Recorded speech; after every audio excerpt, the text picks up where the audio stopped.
Hey everyone, it's Caleb over here at Deer Waltz Buick GMC, sitting inside of the GMC Hummer EV SUV. I'm going to be showing you how to use and operate your trailer brake controller on your new Hummer. This is going to be the same for the pickup as well.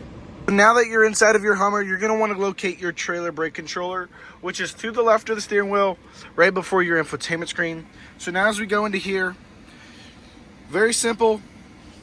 So you have this clamp to choose, be able to actually use that brake, and then you can plus or minus for that gain. So click minus, it goes about half a point at a time, and I'm just going to keep clicking plus just to show you what the max is, which is 10.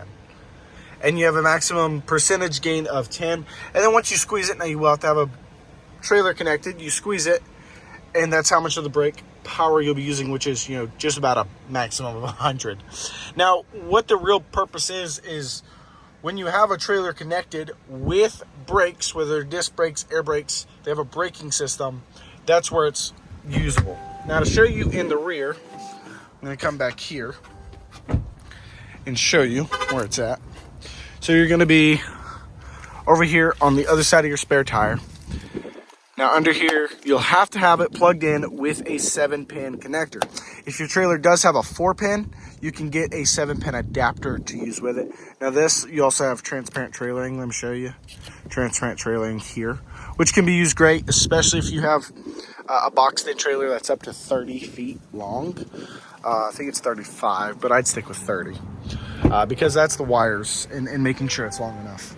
Now, the real purpose of a trailer brake controller is so that, you have a loaded trailer, even if you don't. It's so you're able to use the trailer brakes instead of forcing it all on the vehicle that is already slowing itself down. Now that's a good, a little in-depth without showing you, hooking it up to a trailer, that sort of thing. But you can change the gain. You can change how much pressure is being put on those brakes. And that's something to play with. Now inside of the infotainment screen, which actually I'm just going to go ahead and flip it around and have a trailer app. Let me turn the temperature down a little bit, or the fan speed.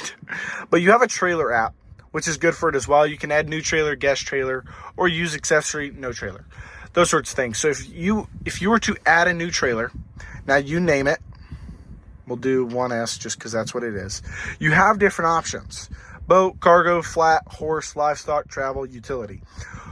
Depending on which one you choose, obviously it'll tell you, but the vehicle is going to drive a little bit differently, especially if you're in tow mode.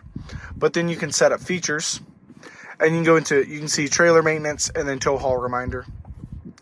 And then of course there's towing assist as well. Now this is a boat trailer. If your boat trailer has brakes, it works perfect, but it also goes through the checklist of everything, making sure everything's connected.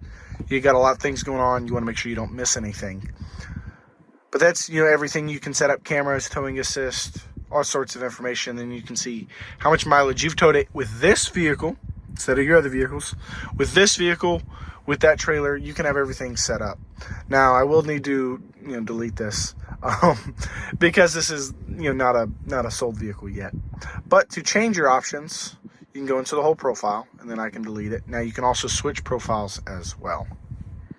Now, as long as you set up everything right through the infotainment screen and making sure your trailer brake controller is set up properly for the weight, it's going to be a very easy experience relatively.